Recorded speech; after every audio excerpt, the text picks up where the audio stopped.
Station, this is Houston. Are you ready for the event? Houston Station, we are ready for the event. WNYC, this is Mission Control Houston. Please call station for a voice check. This is Brian Lehrer at WNYC. Does this satisfy your voice check?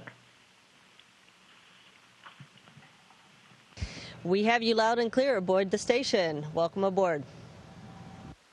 Thank you so much for giving us a few minutes. Victor and Shannon, it is so nice to meet you this way, and I believe, and correct me if I'm wrong, that you just had a sunset, meaning you've just sped around the Earth away from the sun and moved into the Earth's shadow. Can I ask what a sunset looks like from the space station? Well, sunsets are absolutely amazing from the space station. The colors are, the depth of colors are much more than you can probably imagine. Although if you go to where they sell TVs and turn up the brightness all the way and the color, you might have some idea of what it looks like. And in fact, we probably did just have a sunset or a sunrise. We go around the Earth once every 90 minutes, so we get 16 of those each every day. And Victor, did you see that planetary convergence from up there that we made such a big deal about as a rare event on Earth last night? Or does every night look like that from the space station? Every night up here is pretty beautiful, but we tried. We couldn't see it. We did ask for some help from Mission Control team down in Houston, and they gave us some ideas on how to look for it, but it turned out there was space station structure blocking our view, so we weren't able to see it. But hopefully lots of folks on the ground got good pictures, and we'll get to see them soon. Victor, I see this is your first time in space, and before we get into more of what it's like being there, can you tell us what it was like getting there? Your colleague Mike Hopkins told Mission Control on your second day in orbit that you hadn't stopped smiling. Were you cheery on the launch pad too? And was there a moment after the launch when you knew you could just sort of look around and enjoy it? It was a very interesting combination of emotions because we had a job to do. I was very excited. My family was there. And it was great to share this experience, great friends from high school. And so it was a very important moment, but at the same time, I had to be focused and do my job for Shannon and Mike and Soichi. And once we got on orbit and we were safely in orbit, there were some moments where we had time to eat a meal. We actually had enough time to go to sleep. So there was time. I took a video and was able to share that. And so we did have some moments to steal glimpses. But it was an amazing ride. The Falcon is an amazing rocket, and Crew Dragon resilience. Pretty good. Yeah, it was amazing. And Shannon, do you see the point of the International Space Station as satisfying human curiosity, or is it more about concrete, practical, scientific experiments? Yeah, that's an excellent question. I think in many of these cases, there's no one definitive answer. I think actually it satisfies both. It satisfies human curiosity because we can talk about space, we can show pictures to people of what we see that many people on the ground will never get an opportunity to see. And then we are doing hard science up here, real science, and that have lots of benefits for humanity on Earth. So it's both. I see that one of the experiments is you want to see how microgravity affects the fermentation of grape juice. Does that mean you're making wine up there, Shannon? You know, we haven't encountered that one yet, and I'm not surprised something like that's up here. I hope we're making wine. Unfortunately, I don't think they'll let us taste it while we're up here. We'll probably have to wait till we get back. Oh, that relates to one of the questions that a listener tweeted, Victor, which is there a happy hour in the ISS? I think Shannon just gave us a negative answer to that, but the listener writes, shouldn't we know what it's like to tie one on in space? That does sound like a lot of fun. The reason that we don't have happy hours up here is because you never know when something might actually go sideways. And so we always have to be prepared in a worst case scenario to jump in our spacecraft and go home. So we have to keep it pretty straight and narrow while we're up here. And listener Michael asks, Victor, I'll give this one to you. Do astronauts still experience the flashes of light on the backs of their eyelids when they sleep? Is that a thing?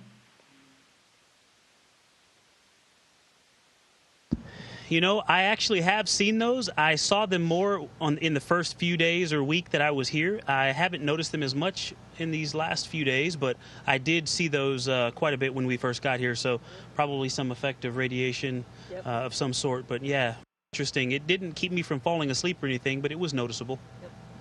It's pretty cool. And Shannon, a listener, tweets, how can our space mission aid our fight against climate change? I think one of the ways that we can fight against climate change is keep showing what we're doing to the planet. And we've got a unique vantage point up here to see what is happening to our Earth below us and to give people a sense of how tiny our atmosphere is and how much we need to protect it. So I would say that's probably the most tangible way or most visible way we can fight climate change. There's so many ways to fight climate change, but this is one where we can actually show what's happening. And we can do that a lot by taking pictures. We've got pictures from the space station going back 20 years. We can see the glaciers receding in the photography that we do. We can see the effects of lakes drying up and other things that are happening around the planet. Victor, is there anything special for you that you could put into words, being the first black person to serve long-term on the space station? It's an incredible achievement for anyone, of course, but have you felt extra pressure or pride as a first? That's a good question. Definitely no extra pressure. And I would say that I would have been very happy if it had happened a long time ago. But I just hope that I, give my best effort up here and get through this mission successfully and just put that in the past so that it's not a thing, so that we can go off and do other great things. We have a minute left with our two guests live from the International Space Station, U.S. astronauts Victor Glover and Shannon Walker. Victor, real quick, is there a fantasy space mission that you would have in mind, like after this one? Is there one you'd really like to do if it ever becomes possible? Actually, landing safely from this mission is all the dream that I need. And this mission right now, this very moment. I mean, we are living a dream. And I'll be very happy to land safely, and then we'll go from there. You'll have to ask me after we land safely. Shannon, same question for you.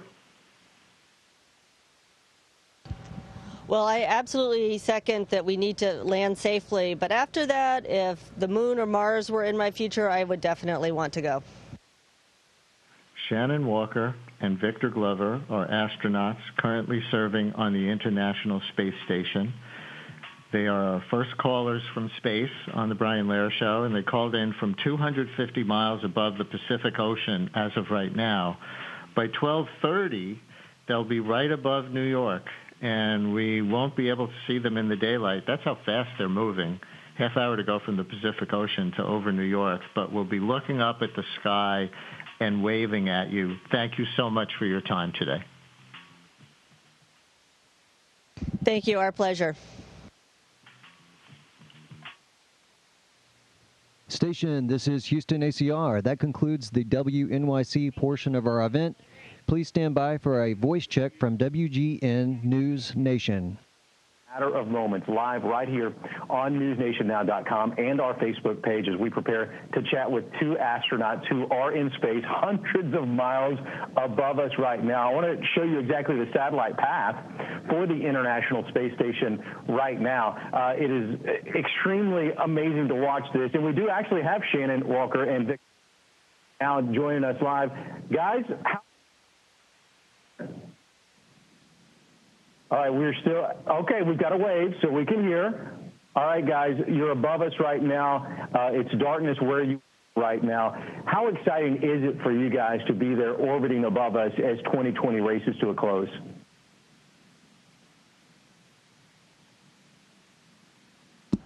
Well, if the smile is any indication, it's great to be here. It's great to be here with this amazing crew. The 6 other folks on board the space station make it a joy to be here. We've got plenty of great work to do.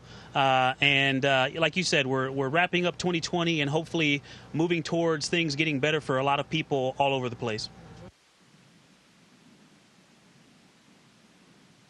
Shannon, this is your second stint on the International Space Station. Talk to us about the mission so far. How has it gone and the work ahead that you guys will do over the next 5+ months? Yeah, so far it's been going quite well. It definitely reminds me of my last mission where I spent nearly 6 months up here before. Every day it's a new day. We get up, we do what the ground needs us to do, be it science, be it maintenance, be it packing our cargo vehicles. And so we're incredibly busy up here, and I expect us to be very busy for the remaining of our time. Victor, you're a rookie in space, and I can see the glee in you as you guys pass the microphone back and forth. How is it for you there in zero gravity?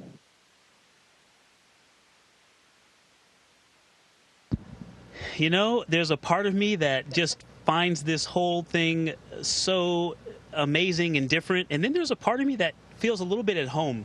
I sleep in the overhead, what you would call the ceiling if this were a house on Earth. So my first view of the space station and my last view at night is upside down, and it's great because I generally stay that way for as long as I can. I really enjoy it. Even the things like moving bags from one place to another, we're doing it in microgravity and you float, and I won't be able to do that forever, so I try to appreciate every moment.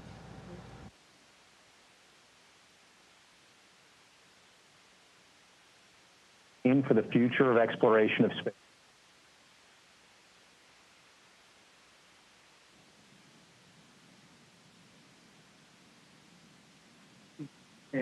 Shannon, what does this mission mean for the future of exploration?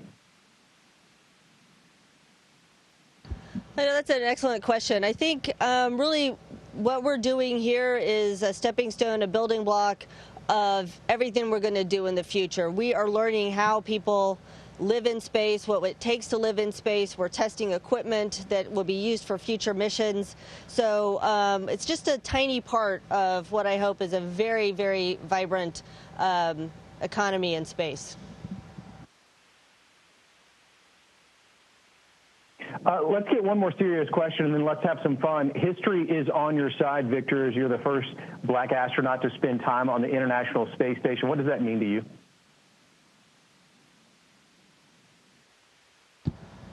You know, it's bittersweet. I would have been very happy for that to have already happened. But now that I'm here, I want to do my best up here and get home safely and have that in the past and make sure that that it's no longer a thing that we have to accomplish, but we've done it successfully, and now we can move on doing the great things in human exploration. All right, I've watched a lot of interviews of both of you guys as you're now joining us on NewsNationNow.com. You guys like to have fun, and Shannon, you've mentioned how busy it is, but there's got to be some downtime. What is one thing that maybe you haven't told anybody that happens on the International Space Station? Is there like an astronaut poker game that we don't know about? Astronaut poker would be hard because then the cards would float everywhere. I think, well, we haven't done it yet this mission, but on my last mission, we used to have contests to see how far we could float Superman style through the station and not touch anything. You'd be surprised how hard that is to do.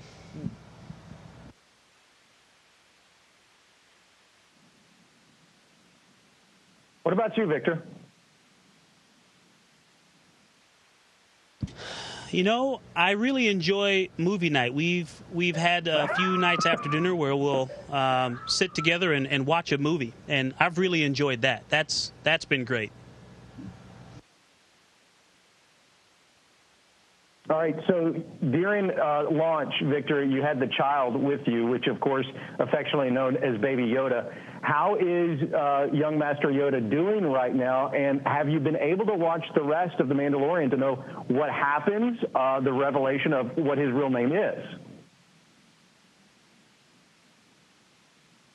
Yes, we did see it, and just for the folks who may not have caught up yet, I won't give any spoilers, but we did finish it and really enjoyed it, and he's having fun up here. He's getting to see what it's like to be a part of the station crew.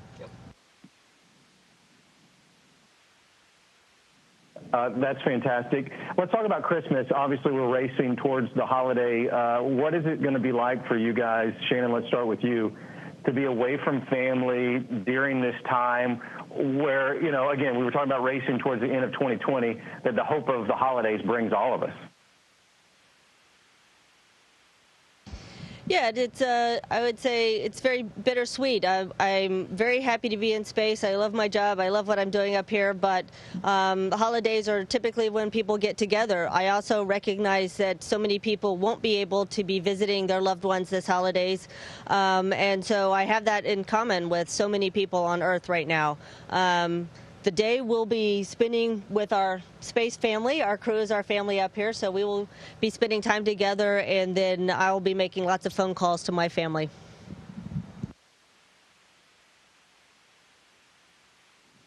Victor, you've got kiddos at home. How about you? How difficult will it be come Thursday night, and you know that Christmas Eve is here, and then Friday with Christmas here?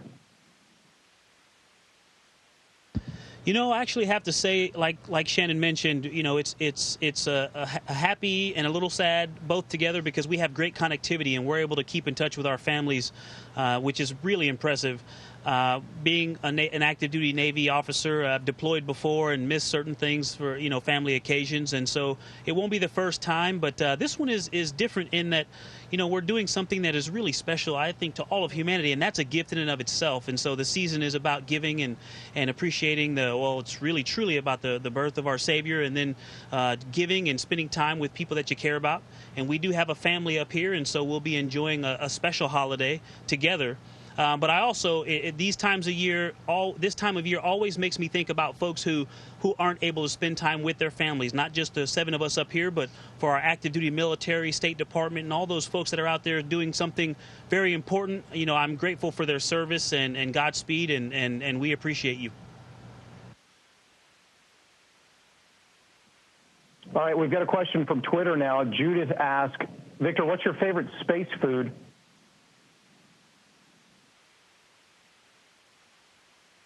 All of it. Shannon just answered for me. She said all of it. I eat pretty well up here. I'm doing a research experiment, actually, that involves eating more fish and fruits and vegetables and nuts. And I actually love the variety and the quality of the food. It's great. But I try to stay away from favorites. I just love the different things that we have and the quality of some of those items. So I've got plenty of fish and plenty of fruits and vegetables, and that makes me happy.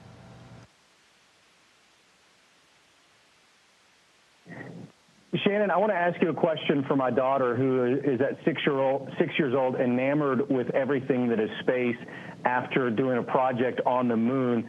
For you, when you hear about girls who want to look up into space, who want to experience the world above us, how much inspiration does that give you? And how much emotion do you have knowing that you're an inspirational figure to others? Oh, I can definitely relate to all the little girls out there that dream about going into space, because I definitely was one of them. I was 4 years old when we landed on the moon, and ever since then I have wanted to be doing what I'm doing now. So I hope I'm an inspiration to girls to know, so they can see what they can achieve. What I would tell them is they're going to have to work really hard in school, because it's a lot of work to get where we are now, but keep your eye on the ball, keep dreaming the big dreams, and keep heading towards your goals, and hopefully one day you'll get there. Shannon, thank you for that. I mean, it gives me chill bumps to think about that. My little 6-year-old at home who wanted to see the Christmas star yesterday and still enamored with the moon. All right, so before we go, we have been told you guys have a demonstration for us. Show us microgravity, if you will.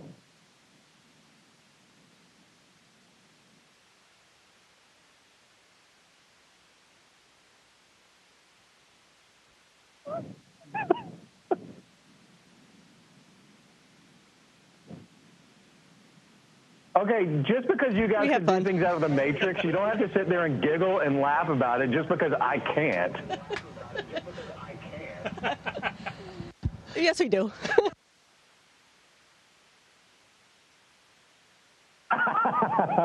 All right, Shannon Walker, Victor Glover, man, thank you so much for taking the time. We appreciate it.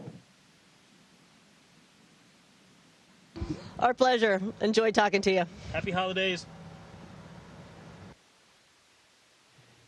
Station, this is Houston ACR. That concludes the event. Thank you.